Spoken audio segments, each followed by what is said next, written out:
Salve, salve, salve, concurseiro, professor Fabiano Pereira na área para mais uma aula do nosso curso Direito Administrativo Exemplificado. Aquele curso feito com muito carinho, com muita dedicação para você realmente conseguir gabaritar as questões de prova. E ó, se você ainda não se inscreveu no nosso canal, clica aí agora, se inscreva, porque isso é muito importante para mim. Dá o seu joinha. E se por acaso você ainda não está me seguindo no Instagram, tá perdendo tempo, viu? Anota aí, @Fabiano Pereira Prof. Me segue lá no Instagram, porque todo dia, sem exceção, tem muito conteúdo de qualidade para você. E o melhor, de forma 100% gratuita. Vai lá, me segue no Instagram. Nós vamos falar sobre um novo formato de entidade administrativa que não é muito cobrado em provas. E aí, para você saber se você precisa estudar ou não, você tem que dar uma olhadinha no edital do seu concurso. Por quê? Se no edital do seu concurso apenas estiver escrito administração direta e indireta, consórcios públicos não caem. Então, para você realmente precisar estudar o tema consórcios públicos, você precisa ver isso lá no seu edital. Consórcios públicos. Essa é a regra geral. A não ser que a banca seja muito loucona e cobre consórcio público sem estar no edital. Mas não é assim que, em regra, acontece. E olha, primeiro, para ficar mais fácil você entender, eu quero te explicar o que é um consórcio público. Gente, é o seguinte.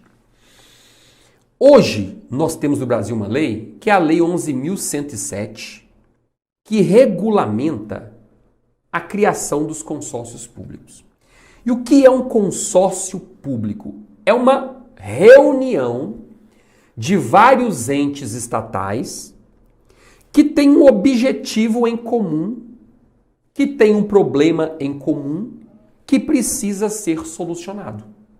Então eles se unem para juntar forças, conseguir mais eficiência, menos custo e muito mais produtividade naquele objetivo, que é de todos, não somente de um ente estatal, mas de todos que se unem para formar aquele consórcio. Vou te dar um exemplo, tá? Eu moro hoje na região norte de Minas Gerais. Aqui é muito comum a criação de consórcios intermunicipais de saúde. Vários municípios se unem, porque, por exemplo, geralmente é assim, né? Tem uma cidade maior, aqui onde eu moro, por exemplo, uma cidade chamada Montes Claros, é no norte de Minas. É uma cidade de 400 mil habitantes. E ao redor tem várias cidadezinhas de 20 mil, 30 mil, 50 mil habitantes, tem umas 3 maiores de 100 mil e tal. Mas assim, o polo aqui no norte de Minas é a cidade de Montes Claros. Porque a capital mais próxima é Belo Horizonte, que fica 415 km. Olha a distância. Então o que acontece? Esses municípios, por exemplo, eles podem se reunir formando toda uma estrutura de saúde que engloba aqueles que vão participar do consórcio. Então é o seguinte, alguém foi parar no hospital da cidade B, do município B. Do município B, eles acessam o sistema e falam, onde tem um leito disponível? Pronto. Porque na cidade não tem, mas na cidade... Opa, tem na cidade X. Como está tudo interligado, ali é um consórcio, então vamos embora para a cidade X. Já avisa que nós estamos chegando lá. Ao invés de ir para a cidade C e chegar lá, está tudo fechado, não tem vaga, vamos para a cidade B. Porque a gente já viu que faz parte do nosso consórcio, da nossa rede, a gente sabe que lá tem uma vaga. Vamos para lá. Quando é consórcio público na área de saúde, esse consórcio tem que seguir as diretrizes do SUS, que é o Sistema Único de Saúde. Tá bom? Isso é claro. Agora, vamos supor um caso aqui interessante, ó, que está sendo muito comum. Hoje já existe toda uma regulamentação específica sobre a destinação de resíduos sólidos no Brasil. Palavra bonita, né? Resíduos sólidos. Lixo. Lixo. Antigamente a gente tinha o lixão. Né? O que é o lixão? Lixão é aquele lugar da cidade fedorento que você passava cheio de urubu voando. Aquilo é o lixão. Acabou, cara. Segundo a lei, isso não existe mais. Segundo a lei, isso não deveria existir mais. Melhorar, né? Não deveria existir mais. Lógico, a gente sabe que o Brasil é difícil, as coisas acontecem devagarzinho, vence prazo, prorroga e renova. Mas as coisas estão melhorando. Gente, só que você ter um centro de destinação de resíduos sólidos, que é de lixo, Custa um dinheirão manter isso, cara. É pesado. As normas ambientais sobre isso são puxadíssimas, pesadíssimas. Então, às vezes, um município com 20 mil habitantes não tem condições de fazer um centro de destinação de resíduos sólidos. Então, às vezes, no estado de Minas, se uniram o município, vou pegar um exemplo aqui, tá? Se uniram o município A, B, C e D. O município A, B e C e D se reuniram para criar um consórcio público. E esse consórcio público, aqui é o consórcio, ó. Consórcio público, também teve a participação do Estado de Minas, que é o Estado de Minas, porque todos esses municípios são de Minas, um exemplo, tá? Então se reuniram 4 municípios do norte de Minas e tiveram a participação nesse consórcio do próprio Estado de Minas Gerais. Se reuniram para a região norte de Minas criarem ali um centro de destinação de resíduos sólidos. Pronto. Uai, e os outros municípios aí do norte de Minas, como é que ficam? Eles não fazem parte do consórcio. Mas esse consórcio pode prestar serviço para outros municípios, cobrando, sem problema. Porque esse consórcio precisa se manter. Como é que ele vai se manter? Como é que ele vai pagar a conta dos seus empregados? Conta não, desculpa. O salário dos seus empregados. Conta de luz, de água e telefone. Tem despesa, cara. Então ele pode prestar serviço para os outros municípios, sem problema. Tá bom? Agora, quando esse consórcio aqui é formado por 4 municípios e o Estado de Minas Gerais, aí você se pergunta, e a União poderia participar desse consórcio? Poderia. Posso até ter aqui a presença da União também, como uma participante do consórcio. Só um detalhe para a prova, viu? Para a União participar, é obrigatório que o Estado, onde estejam os municípios, também participem, viu? Se o Estado de Minas não estivesse participando, a União também não poderia participar. Porque para a União participar, o Estado também tem que participar. Então, supor que aqui foram 4 municípios, o Estado e a União. Pronto. Aqui eles criaram esse centro de destinação de resíduos sólidos. Aí nesse centro vai ter uma indústria de reciclagem, vai ter uma indústria de processamento de componentes orgânicos. Cara, um negócio bacana mesmo, show de bola. Pronto. Podem, inclusive, prestar serviços para outros municípios da região, cobrando por isso. Detalhe. Essas entidades aqui que fazem parte do consórcio, Estado de Minas, União, município A, B, C e D, podem contratar esse consórcio com dispensa de licitação. Sem fazer licitação? Sem fazer licitação. Ué, mas o consórcio é do município. Não, não é que o consórcio é do município. Não é isso. O consórcio tem vida própria.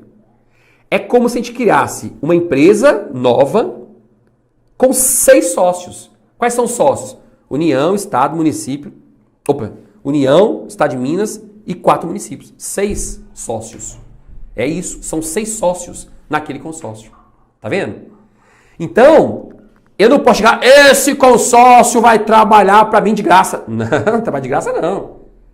O município de Fabianolândia pode contratar, ele é membro do consórcio, e aí ele pode contratar esse consórcio para prestar serviço para o município. Porque a princípio, gente, esse consórcio foi criado só para resolver os problemas desses 4 municípios, do Estado e da União. Pronto. Então foi criado o consórcio? Foi. É uma empresa, é uma entidade com vida própria. Personalidade jurídica própria. Agora, cada um desses membros pode contratar os serviços do consórcio, sem precisar de licitação. Se o município de Fabianolândia, que não faz parte aqui, não é nem o A, nem o B, nem o C, nem o D, quiser contratar o serviço do consórcio, pode? Pode. Mas aí vai ter que fazer licitação. Essa é a regra, porque ele não integra esse consórcio público. Tá vendo? Então esse é o objetivo do consórcio. É somar forças para resolver um problema que é de vários membros da federação. Tá bom? Tranquilo até aí? Então vamos lá. Vamos aprofundar um pouquinho mais. Como eu disse, né? O consórcio ele é regulamentado pela Lei 11.107 de 2005. E aí a gente tem o decreto 6.017 que detalha como é que funciona o consórcio público. Não aconselho que você, no momento, faça a leitura do decreto. O decreto é bem explicadinho, mas ele é muito grande. Não tem necessidade, não. Com o texto da lei, se cair na sua prova, você já resolve as questões da sua prova. A não ser que cobre lá. Estudar o decreto 6.017, aí é outra história. Se te cobrarem estudar o decreto 6.017, você não tem escolha. Você vai ter que estudar o decreto 6.017. Simples assim. Tá bom? Esse é o detalhe. Agora, vamos lá. Conceito do consórcio. Vou botar outra coisa aqui, ó. Conceito. O artigo 2º do decreto 6.017 define o consórcio público como pessoa jurídica formada exclusivamente por entes da federação, ou seja, um particular não pode fazer parte do consórcio, uma entidade administrativa não pode fazer parte do consórcio, para estabelecer relações de cooperação federativa, inclusive a realização de objetivos de interesse comum, como é o caso da criação de um centro de destinação de resíduos sólidos. Constituída como associação pública, lembrando, a associação pública nada mais é do que uma espécie de autarquia, viu? Associação pública é uma espécie de autarquia. Se for associação pública, então vai ser direito público, porque a autarquia é de direito público. Ou então, pessoa jurídica de direito privado sem fins econômicos. Uai, mas você falou que esse consórcio aí pode prestar serviço para municípios e cobrar por isso? Pode cobrar, para se manter, uai, para pagar o serviço. Não é visando lucro, é para se manter, pagar suas despesas, porque tem despesa. E se esse consórcio está prestando serviço para vários outros municípios, os encargos, as despesas dos municípios que fazem parte, dos membros, acaba sendo menor. Então, para os membros isso é uma vantagem. Eles investem menos dinheiro para ter a prestação do serviço daquele consórcio para eles, que são membros. Entendido? Mas não é fim lucrativo. O objetivo não é ter lucro. O objetivo é prestar um serviço de qualidade. Natureza jurídica. Gente, o consórcio público pode ser de direito público ou de direito privado. Quando o consórcio público for de direito público, ele vai integrar a administração pública indireta de todos os entes que participam do consórcio. Tá bom? Todos os entes. Quando o consórcio público for de direito privado, não vai integrar a administração pública indireta dos entes que participam. Não. Então isso vai depender muito da questão da prova. Cuidado, viu? Se o consórcio público tiver natureza jurídica de direito público, for uma espécie de autarquia, então vai integrar a administração indireta do município A, B, C, D, do Estado e da União. Simples assim. Se for direito privado, aí não integra. Cuidado na hora da prova, tá? Não, mas parece que mudou. Nada de mudou, não. Para a prova, é isso que você vai ter que guardar. Porque as provas estão cobrando, é isso. Fechou? Ó, o artigo 6º, parágrafo 2º da Lei 11.107 diz o seguinte. O consórcio público, com personalidade jurídica de direito público ou privado, não interessa, que não faz diferença, observará as normas de direito público no que se refere à realização de licitação, ou seja, o consórcio público está obrigado a fazer licitação, vai respeitar a Lei Geral de Licitações, está obrigado a respeitar a celebração de contratos, com base na Lei Geral de Licitações, está obrigado a prestar contas para o Tribunal de Contas do município, do Estado ou da União, dependendo de como vai ser a formação, e ainda a admissão de pessoal pela CLT. Então, se você fizer um concurso para trabalhar num consórcio público, você vai ser seletista.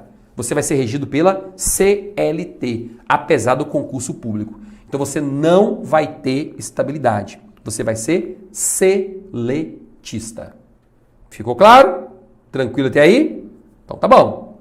Continuemos então. Olha só. Eu quero que você entenda que para ser criado um consórcio público é essencial a existência de um protocolo de intenções. Aqui eu não vou aprofundar em quais são os requisitos do protocolo de intenções, tá? Essas regrinhas estão lá no artigo 4º da lei que trata sobre os consórcios públicos, tá bom? Lá no artigo 4º. Então, se for o caso, depois você vai ler com mais calma. Mas deixa eu te explicar aqui genericamente o que é um protocolo de intenções. É o seguinte, como é que se cria o consórcio público? Bem, município A, B, C e D. Então, esses 4 municípios vão se reunir, vão marcar uma reunião. Vamos supor que são só os 4, esquece o Estado, esquece a União, tá? São só os 4 municípios. Eles vão se reunir na presença do prefeito do município A, prefeito do município B, prefeito do município C, prefeito do município D. Os 4 vão se reunir e vão estabelecer o porquê de eles desejarem criar um consórcio público. Por que a gente está criando um consórcio público? Qual é a finalidade disso? Para que vai servir esse consórcio público? Quais são as ações? O que a gente vai fazer? Como vai funcionar? Tudo isso é colocado dentro de um protocolo de intenções. Nós temos a intenção de criar o consórcio público, mas não foi criado ainda. Mas nós temos a intenção. Está tudo aqui documentado. Por que eu digo isso? Porque para que o consórcio público seja criado, é necessário que a Câmara de Vereadores de cada um desses municípios aprove o protocolo de intenções.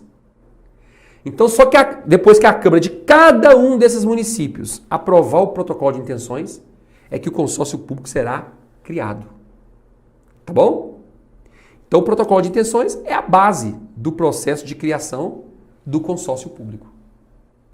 Então, primeiro o protocolo de intenções, depois o contrato de consórcio público, contrato de criação do consórcio público. É assim que funciona. Tranquilo até aí?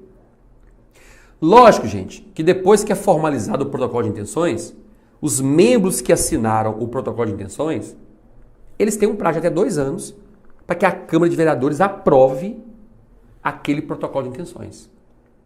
Se a Câmara de Vereadores demorar mais de 2 anos, aí, para que esse membro que aprovou depois de 3 anos possa realmente entrar no consórcio, vai ter que ter uma votação na Assembleia Geral. A Assembleia Geral é o órgão máximo de decisões do consórcio público que foi criado.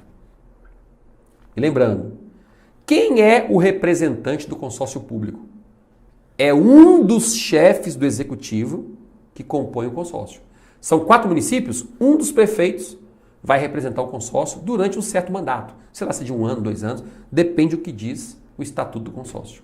Pode ser 1 ano, 2 anos, 3 anos, não sei. Mas vai ter um rodízio entre eles. Cada hora um representa aquele consórcio público. Tudo bem? Vamos lá. Responsabilidade subsidiária dos entes consorciados. Gente, que é o seguinte, foi formado um consórcio e ali existem vários membros? Sim. Então todos os membros, eles são responsáveis de forma indireta pelo que o consórcio vai fazer. São 4 municípios que se uniram e formaram o consórcio. Se amanhã ou depois o consórcio público causar um dano ambiental e aí for condenado a pagar uma multa de R$1 milhão, quem vai pagar essa multa? É o consórcio. Lembra que o consórcio recebe dinheiro do serviço que ele presta, não sei o quê? Então ele vai pagar.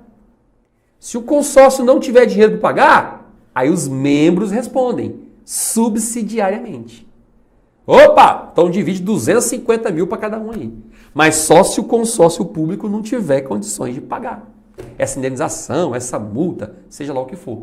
Então a responsabilidade dos membros do consórcio, ela é subsidiária, ela é supletiva. Só se o consórcio não pagar é que nós vamos ter a obrigatoriedade de os seus membros arcarem com esse prejuízo, digamos assim.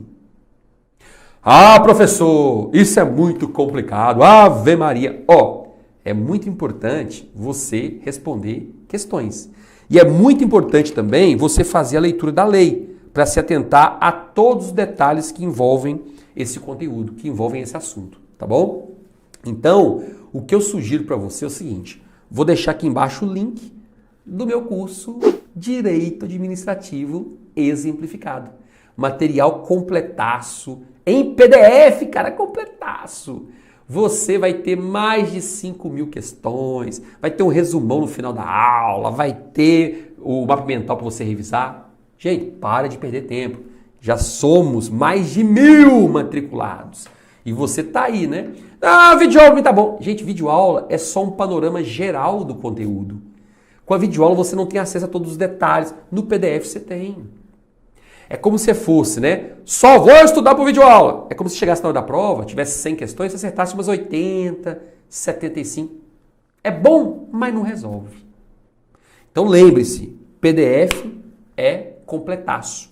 E ele que vai te levar a acertar realmente todas as questões. Porque você vai treinar muitas questões, são mais de 5.000.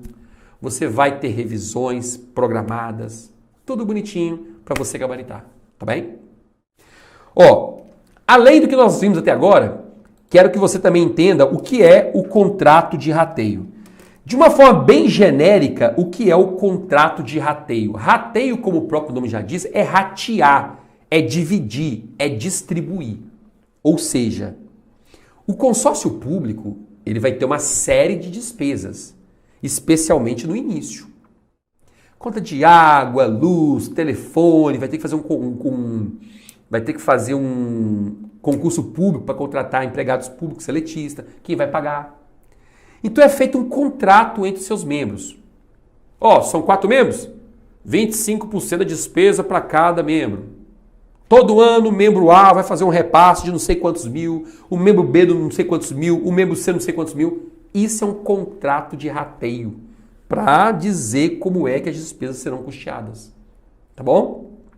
Lembrando, é possível que um membro ceda servidores para trabalharem no consórcio. O município A vai ceder 3 servidores que são do município para trabalhar no consórcio. Ah, o membro B vai ceder 2. Ah, o membro C não vai ceder servidor, mas vai ceder um prédio para instalar a sede do consórcio. Entende? Tudo isso vai ser feito dentro do contrato de rateio. Em relação às despesas, dinheiro é no contrato de rateio.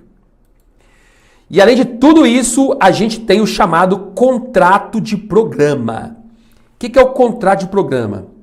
É o instrumento pelo qual devem ser constituídas e reguladas as obrigações de um ente da federação, inclusive sua administração indireta, tenha para com outro ente da federação ou para com consórcio público, no âmbito da prestação de serviços públicos por meio de cooperação federativa. Então, o contrato de programa é o contrato que vai definir quais são as obrigações dessas partes, né, envolvidas, quando nós tivermos ali no meio o quê? Um consórcio público. Se tivermos no meio um consórcio público, como é que vão ser essas transações? O que vai acontecer? Qual é a obrigação de cada um? Então isso vai ser estipulado no contrato de programa. Tá bem? No mais, então essas são as principais informações que você precisa saber sobre os consórcios públicos. Sabendo isso aí, 90% das questões, nos 85% das questões, você já consegue responder.